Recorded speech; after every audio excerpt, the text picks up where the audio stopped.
Avant de plonger dans cette histoire incroyable, pensez à vous abonner à la chaîne et à activer la cloche. Ici, chaque récit a quelque chose à dire, et vous ne voudrez pas en manquer un seul.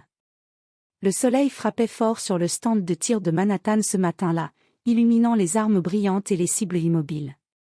Les milliardaires s'étaient rassemblés pour montrer leur habileté, leur arrogance presque palpable, parlant fort, riant de façon condescendante. Tous étaient convaincus que la compétition serait une formalité, une démonstration de leur pouvoir et de leur supériorité. Puis elle est arrivée. Une fille mince, vêtue simplement, presque effacée au milieu de ces figures imposantes. Ses mains étaient sûres, mais son regard trahissait une détermination que personne n'avait anticipée. On l'avait raillée dès qu'elle a mis le pied sur le stand. « Tu crois vraiment pouvoir nous battre ?» ricana un magnate du pétrole. Avec ça, s'esclaffa un autre en désignant son pistolet. Mais elle ne répondit pas. Elle inspira profondément et visa. Le premier tir éclata, précis, net, touchant le centre de la cible. Puis le second. Et le troisième. Chaque coup résonnait comme un avertissement, elle n'était pas là pour jouer. 10 tirs plus tard, chaque cible portait une marque parfaite, chaque regard dans le stand s'était figé. Les rires se sont tus, remplacés par un silence lourd et incrédule. Les milliardaires, habitués à imposer leurs lois par l'argent et l'arrogance, se retrouvèrent réduits au silence par une jeune fille que personne n'avait pris au sérieux. Personne ne savait alors que ces 10 tirs précis ne serviraient pas seulement à humilier les puissants, ils déclencheraient une série d'événements qui allaient bouleverser sa vie et révéler des vérités que le monde ne voulait pas voir. Le lendemain du concours de tir, la ville semblait différente pour elle. Pour les milliardaires, c'était juste un échec humiliant, un mauvais moment à oublier. Pour elle, c'était le début d'un combat invisible. Elle s'appelait Emily Harper, 17 ans, fille d'une femme de ménage qui travaillait dans un gratte-ciel de Manhattan. Ses mains, habituées aux tâches délicates et aux gestes précis, avaient appris la patience et la précision bien avant qu'elle ne touche une arme. Mais Emily n'était pas née pour être ordinaire. Elle le sentait au fond d'elle, chaque fois que quelqu'un la sous-estimait, chaque fois qu'elle était ridiculisée pour ce qu'elle était. Ce matin-là, elle retourna au stand de tir pour récupérer ses affaires. Les regards des employés étaient curieux, certains admiratifs, d'autres sceptiques. Mais Emily ignorait tout cela.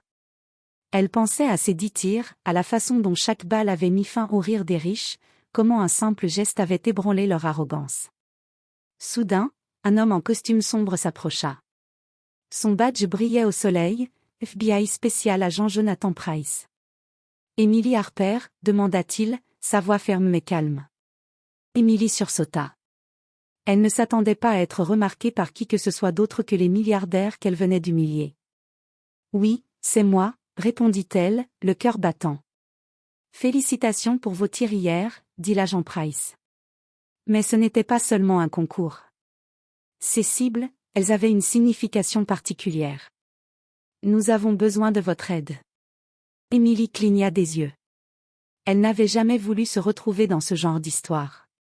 Elle avait toujours pensé que sa vie resterait simple, école, maison, et un peu de tir pour s'échapper. Mais maintenant, un agent fédéral se tenait devant elle, parlant d'importance et de secret, comme si ces tirs avaient déclenché quelque chose de bien plus grand qu'elle. « Pourquoi moi ?» demanda-t-elle, sa voix tremblante. « Parce que vous êtes précise, rapide, et surtout, vous êtes la seule qui ait pu réussir là où d'autres ont échoué, » répondit Pryce. Et ces milliardaires, certains d'entre eux sont impliqués dans des affaires que le FBI enquête depuis des années. Emily sentit un frisson lui parcourir l'échine. Humilier des hommes riches et puissants avait été une victoire personnelle, mais elle n'avait jamais imaginé que cela puisse attirer l'attention du FBI, ni qu'elle se retrouve maintenant dans un monde où chaque geste comptait pour la sécurité nationale. Elle regarda ses mains, habituée à la simplicité, aux gestes précis mais innocents. Et pour la première fois, elle comprit, ses talents n'étaient pas un jeu. Ils étaient une arme. « Très bien », murmura-t-elle finalement. « Je vais vous aider. » Et sans le savoir, Emily venait de franchir la ligne entre l'innocence et le danger. Les 10 tirs qui avaient fait taire des milliardaires allaient bientôt la plonger dans un monde où chaque balle pourrait changer des vies, et peut-être même sauver la sienne. Emily n'avait pas encore eu le temps de digérer sa rencontre avec l'agent Pryce que son téléphone vibra. Un message crypté, sans expéditeur. Ils savent. Faites attention. Son cœur s'emballa. Qui savait? Et surtout, qui la voulait hors du jeu? Elle jeta un coup d'œil autour d'elle. Manhattan était vaste, mais pour Emily, chaque coin de rue semblait désormais suspect. Ces 10 tirs parfaits au stand n'avaient pas seulement humilié des milliardaires, ils avaient déclenché une tempête.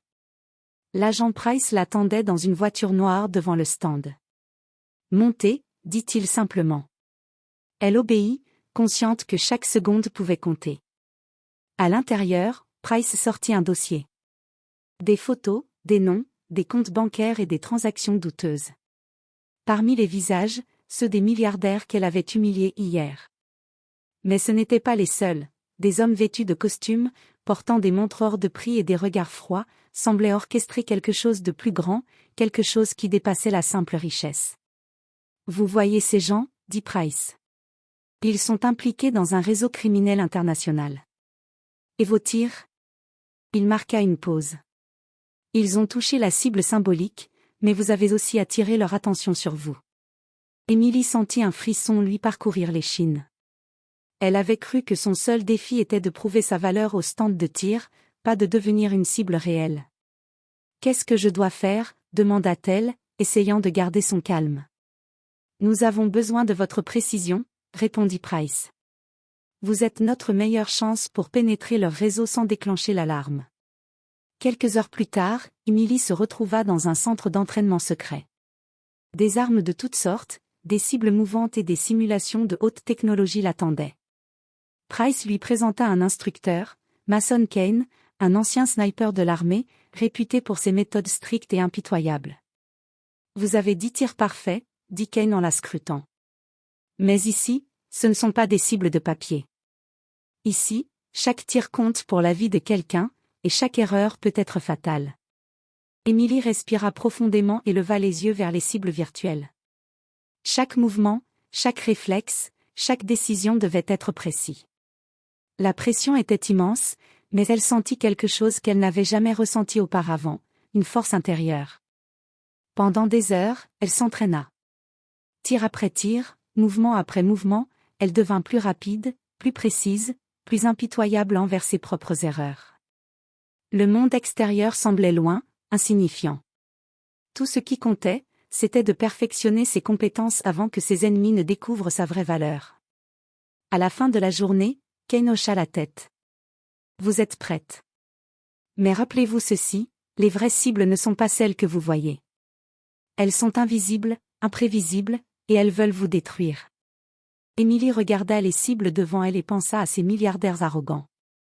Hier, ces tirs avaient été un avertissement. Aujourd'hui, il n'était qu'un prélude à un jeu beaucoup plus dangereux, où chaque erreur pourrait coûter sa vie, ou celle de quelqu'un qu'elle venait de promettre de protéger. Et alors qu'elle quittait le centre, un nouveau message apparut sur son téléphone. « Bienvenue dans le vrai jeu, Emily Harper. Ils savent que vous êtes là. Et ils ne vont pas attendre pour riposter. » La nuit tombait sur Manhattan, mais pour Emily, il n'y avait pas de répit. Depuis son entraînement avec Mason Kane, elle savait que chaque instant comptait. Les messages anonymes n'avaient pas cessé, et chacun semblait plus menaçant que le précédent. Alors qu'elle rentrait chez elle, un bruit métallique attira son attention.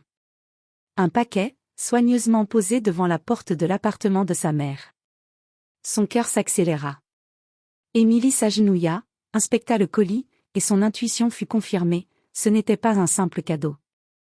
À l'intérieur, une petite caméra et un enregistrement audio. La voix froide et calculatrice d'un homme résonna. « Hier, vous avez ridiculisé des puissants. Aujourd'hui, vous êtes une menace. Vous ne savez pas encore à quel point nous pouvons vous atteindre. » Avant qu'elle n'ait le temps de réagir, une lumière aveuglante éclata dans l'allée. 2 hommes en costume foncèrent vers elle, armés, rapides, implacables. Emily sentit son entraînement prendre le dessus. Chaque mouvement appris, chaque réflexe affûté, sembla se synchroniser parfaitement avec son instinct. Elle plongea derrière la voiture garée, arma son pistolet, et tira. Chaque balle atteignit sa cible, mais l'adrénaline montait. Ces hommes n'étaient pas des milliardaires arrogants riant sur un stand de tir. Ils étaient entraînés, dangereux, et chaque seconde pouvait être fatale. Alors qu'elle neutralisait le second assaillant, le téléphone de l'agent Price vibra. « Emily, écoute-moi attentivement », dit sa voix à travers l'oreillette. « Ce que vous affrontez, ce n'est que la pointe de l'iceberg. Ils vont frapper plus fort si vous continuez. Vous devez venir à notre base sécurisée maintenant. » Sans hésiter, Emily prit une décision. Elle récupéra la caméra et courut, esquivant les tirs, utilisant chaque technique apprise avec Kane. Son cœur battait la chamade, mais sa concentration était totale. Après quelques minutes de course effrénée, elle atteignit un parking souterrain où une voiture noire l'attendait. L'agent Price la fit monter rapidement. « Bien joué, » dit Price, la respiration encore haletante. « Vous êtes rapide, Emily, mais ce n'est que le début. » Dans le véhicule blindé, Emily regarda le reflet de ses yeux dans la vitre teintée.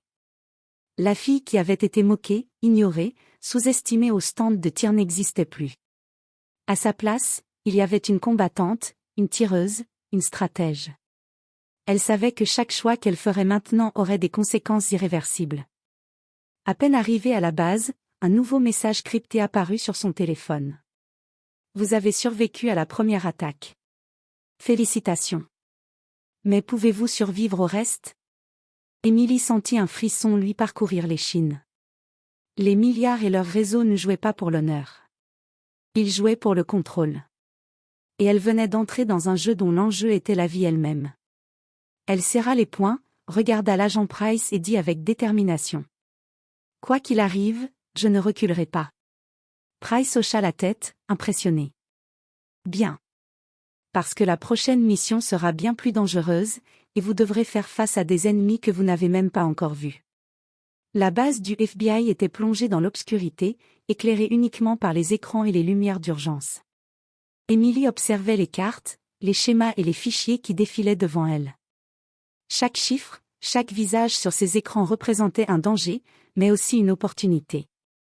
Pour la première fois, elle comprenait qu'elle n'était plus seulement une tireuse, elle était devenue une pièce maîtresse dans une guerre invisible. Mason Kane s'était joint à eux par vidéoconférence. Son regard sévère tranchait à travers l'écran. « Emily, vous devez comprendre ceci, ils ne sont pas simplement arrogants, ils sont organisés. Chaque mouvement que vous faites doit être calculé. Vous ne pouvez pas vous permettre d'improviser. » Emily hocha la tête. Depuis le stand de tir, elle avait appris que la précision ne concernait pas seulement les balles, mais aussi les décisions, les stratégies, et le timing. Chaque erreur pouvait coûter des vies. L'agent Price prit la parole. « Nous avons identifié le prochain objectif du réseau, un transfert illégal de données sensibles vers un compte offshore. Si nous le laissons passer, ils seront intouchables pendant des années. Emily, nous avons besoin que vous interveniez. » Emily respira profondément. Son esprit calculait déjà les angles, les mouvements et les possibles réactions. « D'accord, » dit-elle calmement. « Montrez-moi le plan. » Quelques heures plus tard, elle était sur le toit d'un immeuble adjacent au lieu du transfert. La nuit enveloppait la ville, mais chaque lumière, chaque mouvement était pour elle un repère. Elle visait avec précision, ses yeux scannant les cibles comme elle l'avait appris. Le premier homme arriva. Emily ne bougea pas jusqu'au dernier instant, puis un tir précis neutralisa la serrure électronique qu'il transportait. Le deuxième homme fit un pas en avant, et une balle l'immobilisa avant qu'il ne puisse prévenir les autres. Chaque tir était parfait, chaque mouvement calculé. Les milliardaires et leurs agents ne s'attendaient pas à une attaque venant d'une jeune fille qu'ils avaient sous-estimée. Alors qu'elle progressait vers le cœur de l'opération, une silhouette apparut sur son écran de visée, Marcus Venn, l'un des financiers les plus dangereux du réseau, responsable de plusieurs fraudes massives et opérations illégales. Emily sentit son souffle se couper un instant. Il ne s'agissait plus d'une simple mission, mais d'un affrontement direct avec le cerveau derrière le chaos qu'elle venait de découvrir. Avec sang-froid, elle calcula la trajectoire parfaite. Un tir précis fit tomber l'appareil de communication de Venn, le laissant désorienté. Avant qu'il ne puisse réagir, Emily descendit du toit, silencieuse comme une ombre, prête à neutraliser les dernières menaces. Lorsque tout fut terminé, l'agent Price arriva sur place avec une équipe d'intervention. Les criminels étaient maîtrisés, le transfert de données stoppé. Emily, toujours haletante, regarda les agents autour d'elle. Elle venait de passer de la victime humiliée au stand de tir à la stratège capable de renverser des milliards. Price posa une main sur son épaule. Vous avez fait plus que survivre, Emily. Vous avez changé la donne. Mais souvenez-vous, ce n'est que le début. Le réseau est vaste, et ils n'oublieront pas votre nom. Emily regarda le ciel nocturne de Manhattan. La ville paraissait paisible, mais elle savait que le calme n'était que temporaire. Elle sourit légèrement, un sourire qui mélangeait détermination et audace. Alors qu'ils viennent, murmura-t-elle. Parce que je suis prête. Et dans le silence de la nuit, Emily Harper devint plus qu'une tireuse, elle devint une légende naissante, prête à affronter des puissances que personne n'osait défier. La victoire contre le premier transfert avait donné à Emily un surcroît de confiance, mais elle savait que la vraie bataille ne faisait que commencer. Les milliardaires humiliés au stand de tir n'étaient que des pions dans un jeu beaucoup plus vaste. Le véritable réseau criminel était profondément enraciné, et leur plan n'était pas seulement financier, il menaçait la sécurité de centaines de personnes innocentes. L'agent Price et Mason Kane avaient élaboré un plan audacieux, infiltrer le cercle fermé des puissants en utilisant Emily comme appât. Son image de jeune prodige du tir, la fille qui avait humilié les milliardaires, était désormais sa meilleure arme. Vous allez entrer dans leur monde, expliqua Price dans la salle de briefing. Mais attention, ici, chaque sourire peut cacher une trahison. Chaque poignée de main peut être un piège.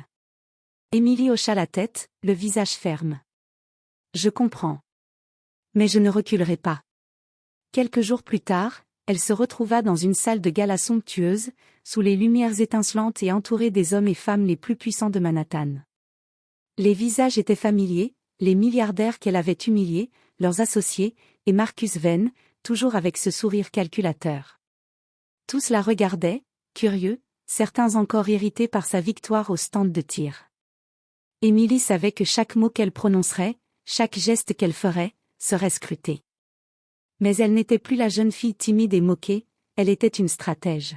« Mesdames et messieurs, dit-elle calmement, je suis honorée de me tenir parmi vous ce soir. » Un rire sarcastique traversa la salle. Venn s'avança, la petite tireuse, vous pensez vraiment que vous avez votre place ici? Emily sourit légèrement, et à ce moment précis, le signal fut donné. Les agents du FBI, cachés dans la salle, commencèrent à sécuriser les sorties et à neutraliser discrètement les complices. Mais Emily ne se contenta pas d'observer, elle guida les agents sur place, pointant discrètement les cibles prioritaires et donnant des indications précises, utilisant sa connaissance des lieux et des comportements humains pour anticiper chaque mouvement. Le chaos éclata rapidement, mais d'une manière contrôlée. Les milliardaires et leurs acolytes furent pris au dépourvu, incapables de réagir efficacement. Emily neutralisa Marcus Venn d'un geste rapide, utilisant ses compétences de tir et sa précision chirurgicale pour le désarmer sans violence inutile. Une fois l'opération terminée, Price la rejoignit. « Vous avez fait ce que très peu auraient pu faire, » dit-il, admiratif. « Vous n'êtes pas seulement une tireuse d'exception, vous êtes une tacticienne. » Emily, essoufflée mais fière, regarda les visages stupéfaits des puissants maintenant maîtrisés. Elle sentit une vague de satisfaction silencieuse, les mêmes hommes qui l'avaient méprisée et humiliée étaient désormais hors d'état de nuire. Mais son regard se tourna vers l'extérieur, vers la ville qui continuait de briller au loin. Elle savait que ce n'était pas fini. Le réseau était vaste, et d'autres ennemis attendraient leur tour. Mais Emily Harper avait prouvé une chose, sous-estimer une jeune fille déterminée pouvait coûter très cher. Et dans le silence de la nuit, alors que les agents nettoyaient la scène, Emily murmura pour elle-même. Ils ont appris une leçon, et ce n'est que le début.